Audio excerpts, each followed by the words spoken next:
Pour le président Xi, qui a rencontré le roi d'Espagne avant de se rendre en Argentine, le G20 ne sera pas un événement routinier.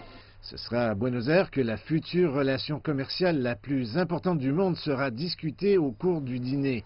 Ce G20 sera la première fois que les dirigeants chinois et américains vont se rencontrer depuis le dernier sommet en Allemagne. L'endroit précis de leur rencontre n'a pas encore été révélé, mais ce sera un restaurant quelque part dans la capitale argentine. L'ordre du jour sera l'avenir des tarifs américains sur les produits chinois. Il y a une pression temporelle pour en arriver à un règlement. Le 1er janvier, les États-Unis, qui accusent la Chine de violation de la propriété intellectuelle et de pratiques commerciales déloyales, devraient augmenter les tarifs de 267 milliards de dollars sur les produits chinois, passant de 10% à 25%. Les États-Unis ont déjà imposé des taxes punitives sur l'acier et l'aluminium fabriqués en Chine. Le président Trump a déclaré vendredi que les droits de douane sur les 267 milliards de dollars de marchandises chinoises étaient prêts à être utilisés et pourraient être appliqués très rapidement, renforçant ainsi les menaces antérieures et indiquant que le différend commercial grandissant ne cesserait jamais, selon le Wall Street Journal. La Chine est en train de dire clairement qu'elle veut un accord.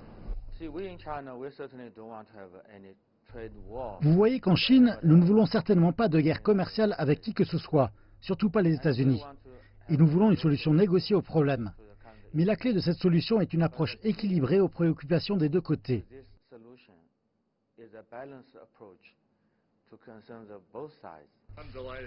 Avant la réunion, le conseiller à la sécurité nationale, John Bolton, a déclaré que les débuts d'un accord sont possibles. De toute évidence, les deux dirigeants vont soulever dans leur discussion leur intérêt national. Je pense qu'il est instructif, et je pense que la partie chinoise pense la même chose, de faire en sorte qu'ils échangent leur point de vue en présence de leurs conseillers les plus importants, pas dans le but de tout régler lors de cette réunion, mais qu'il y aurait une indication, une sorte de voie à suivre que les conseillers pourraient ensuite emprunter.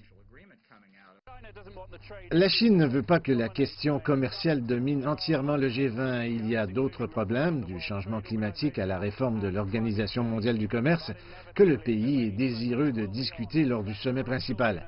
Mais l'accent sera inévitablement mis sur ce dîner-réunion crucial entre les deux présidents.